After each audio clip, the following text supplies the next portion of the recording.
বিসমিল্লাহির রহমানির রহিম। আমি মরহুমা বেগম খালেদা জিয়ার বড় সন্তান তারেক রহমান।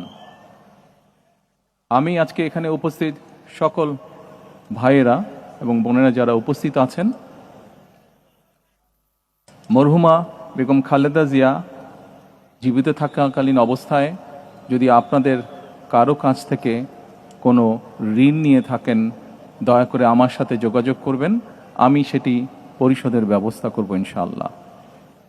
একই সাথে উনি জীবিত থাকাকালীন অবস্থায় ওনার কোনো ব্যবহারে, ওনার কোনো কথায় যদি কেউ আঘাত পেয়ে থাকেন, তাহলে মরহুমার পক্ষ থেকে আমি আপনাদের কাছে ক্ষমা প্রার্থী।